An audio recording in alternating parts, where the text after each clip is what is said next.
Today, we will reflect on both the history and philosophy of the Rotary movement, as well as my personal experience with Rotary.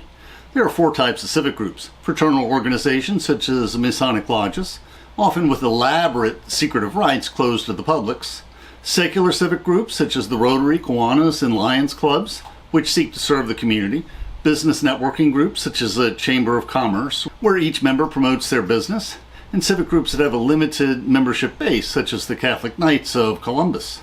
There were Masonic lodges active before the French Revolution, and in modern times there are numerous rites in existence. Other fraternal organizations, such as the Elks and Moose Lodges, were formed in the late 1800s, and often they raise money for charitable causes, such as the Shriners Hospital.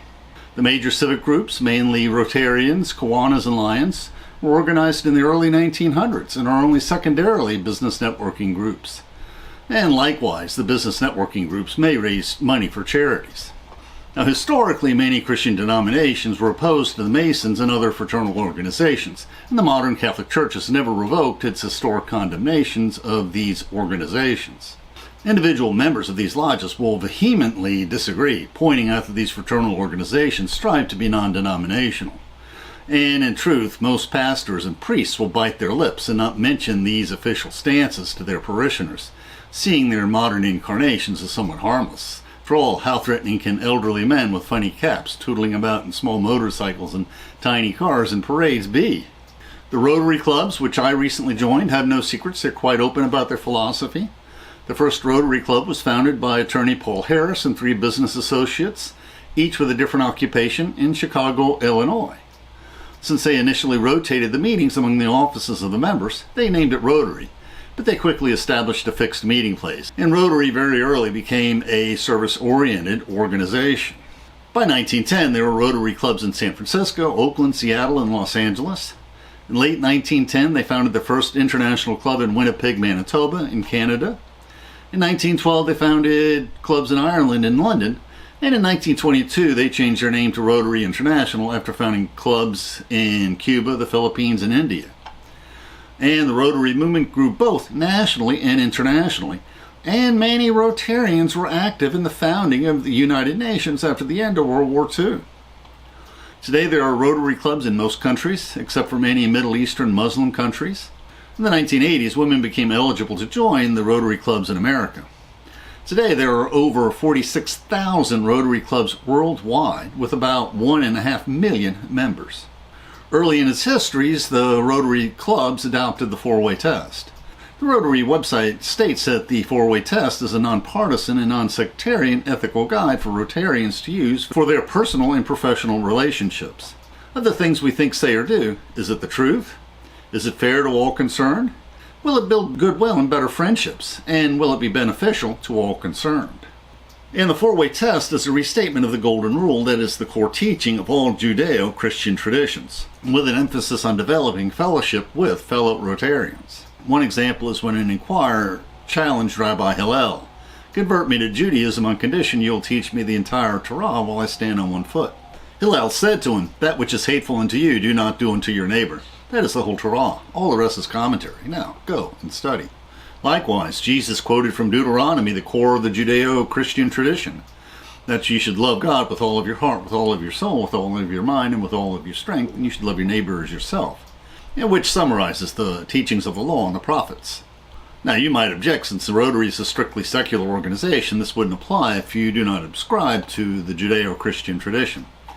If so, you can instead love the good, the Platonic notion that truth is not subjective, that there is an objective truth that applies to all humans, or the natural law of the modern philosophers. Virtue is not relative. Now, St. Augustine applies this twofold love of God, or love of good, and love of your neighbor, to biblical interpretation. Our saint teaches us that all scriptures must be interpreted in light of this twofold love. And when the literal reading of the scriptures appear to violate this twofold love, then it should be interpreted allegorically. And this principle can be extended to our relations to our neighbors, that we should think the best of our neighbor, so that we can bring out the best in our neighbor, and everything that we think, say, or do should be beneficial to all concerned.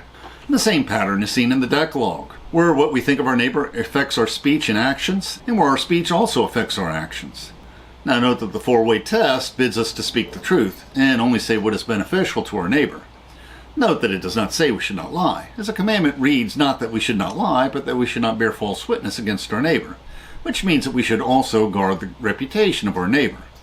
This means that we should not gossip about our neighbor, even if what we say about our neighbor is true. But that is not beneficial if it harms the reputation of our neighbor.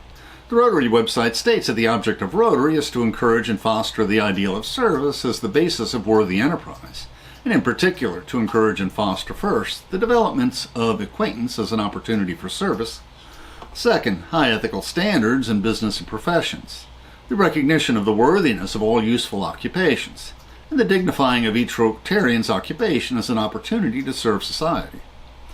Third, the application of the ideal of service in each Rotarian's personal, business, and community life. And fourth, the advancement of international understanding, goodwill, and peace through a world fellowship of business and professional persons united in the ideal of service. Historically, Rotary clubs have striven to have a balance of occupations in their membership. Also, we have seen in the recent political struggles how the first allegiance of professionals like attorneys are to their profession than to their employers, since a bar association can revoke their privilege to practice law. We see this from the local courts straight up to the Supreme Court. This is true of many professions, accounting in particular. Rotary attempts to spread this ethos of responsible behavior across all professions. There's a heavy emphasis on the international efforts of Rotary. One project is to totally eliminate polio from the face of the earth. Last year there were only a dozen or so cases around Afghanistan. They even convinced the Taliban to permit them to inoculate remote villages against this disease that ravaged so many a century ago. Now, what was my experience in joining Rotary locally? Recently, I attended the first phase of the Rotary Leadership Institute held on a Saturday in Fort Lauderdale, Florida, and have visited many of the larger clubs in my area. The Rotarians strive to be diverse, and women make up roughly half of the membership and leadership of the clubs in my area, and there is substantial participation by minorities. Most attendees were over 40, but there were some younger members. Younger people are welcome, and one of our younger participants belonged to our high school Interact Club, which is sponsored by a local Rotary chapter. If you want to live a godly life, if you want to not only love your neighbor, but want to serve your neighbor, Rotary is an excellent example to serve the community, and your church can partner with Rotary on these community projects if you like. There are many larger clubs and smaller clubs, and if they meet at a country club, they likely have some more prosperous members.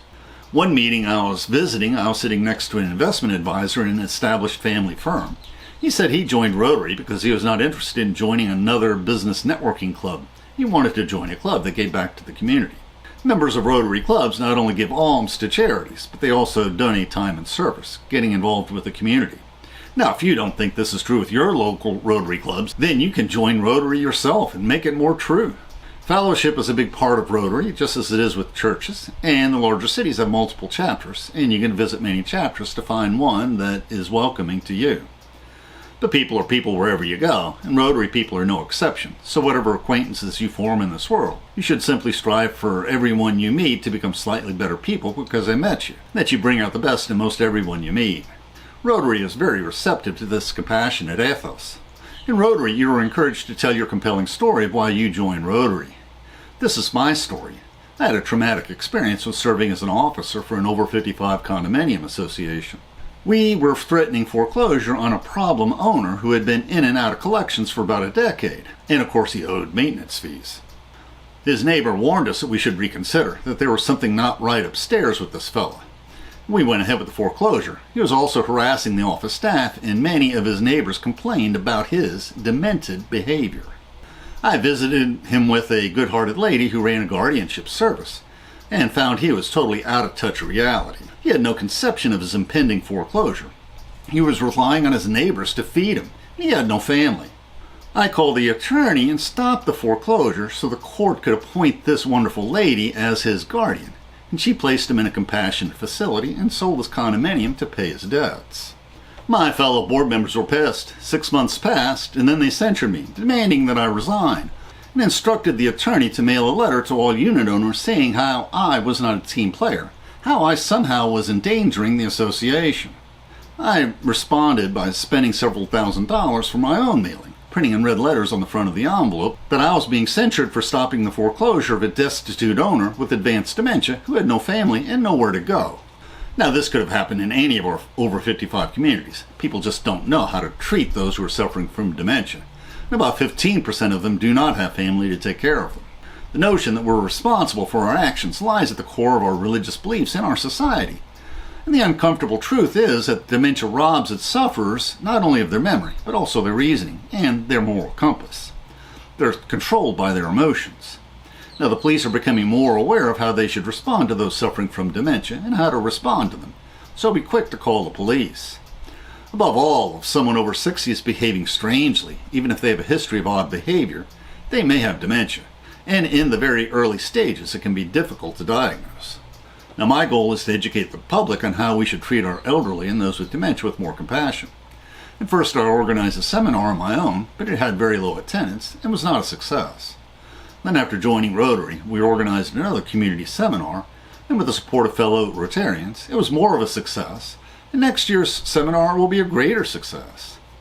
The Alzheimer's Association is a sponsored charity, not only for our local Rotary Club, but also for Rotary International. Locally, they have monthly Zoom meetings where they discuss the progress on battling dementia. Some Rotary clubs meet twice a month, some meet weekly, and at each meeting they ask someone in the community to inform them about their cause. We spoke before several of the larger clubs about our aging seminar, and we had some participation. But this also means that each club has between 24 and 52 speakers each year, so perhaps we will need to speak before each club several times to be noticed by each member. Now, another Rotary tradition in many clubs is Happy Dollars, or Happy $5, where the money is earmarked for charity. There are Happy Dollars because you're encouraged to share your own Rotary moment or happy thought. So I say I'm happy because of a saying I've read from a favorite Stoic philosopher like Epictetus or Rufus or Seneca or Marcus Aurelius. Most people are aware that Judaism is the primary influence of the early Christian tradition, but not as many are aware that an important secondary influence is Stoicism. And this is a good fit. Just as Rotary is evangelical about living a godly life, so is Stoicism. These Stoic sayings sound Christian, but they are secular. And many of the medieval Jewish rabbis have many Stoic aphorisms as well. Now, how can ordinary people make a difference? Quite often they can. And take inspiration from the ordinary people who helped defeat Nazism in World War II.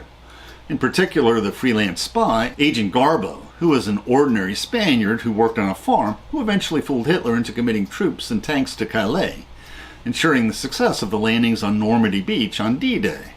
Now, there are two versions of the Rotarian Code of Conduct, which emphasize that the four-way tests are rules for living. And we might ask, are there Rotarians who try to replace religion with Rotarian ethics? And perhaps there are. But perhaps if Rotarians take these rules to heart, Jesus will speak to their hearts, saying what he said to Cornelius. Your prayers and your almsgiving have ascended as a memorial before God. And this is the 5-point version of the Rotarian Code of Conduct. As a Rotarian, I will act with dignity and high ethical standards in my personal and professional life. I will deal fairly with others and treat them in their occupations with respect. I will use my professional skills through Rotary to mentor young people, help those with special needs, and improve people's quality of life in my community and in the world. Avoid behavior that reflects adversely on Rotary or other Rotarians. Help maintain a harassment-free environment in Rotary meetings, events, and activities. Report any suspected harassment, and help ensure non-retaliation to those individuals that report harassment. The 8-point Rotary Code of Conduct was formerly known as the Declaration of Rotarians in Businesses and Professions. The last point is an addition. Do not seek from a fellow Rotarian a privilege or advantage not normally accorded others in a business or professional relationship. And another point is that we should treat all those whom we meet with dignity and respect. Be fair in all dealings with others and treat them with the respect due to them as fellow human beings. The avenues of service also encourage Rotarians to first live a godly and ethical life and involve ourselves with the community and with the youth of our community. And to learn more about the international efforts of Rotary, please visit their website. To sum up the ethos of Rotary, Rotary is an opportunity to give back to the community. Sometimes you'll be recognized, sometimes not. Whether your business will prosper because you join Rotary? Not so much. That's not the goal of Rotary. Although the connections you make with fellow Rotarians may eventually prove valuable in increasing your earthly treasures as well as your heavenly treasures. And since this is my story about my experiences with Rotary, I choose to close it with my favorite country songs. You don't love God if you don't love your neighbor. The YouTube description includes a link to our PowerPoint script that we uploaded to SlideShare and also our blog. And please consider becoming a patron of our channel. Plus, you can click on the Meetup or small M icon to participate in our online discussions, where we practice our future YouTube scripts. And please click on the links for other videos that will broaden your knowledge and improve your soul.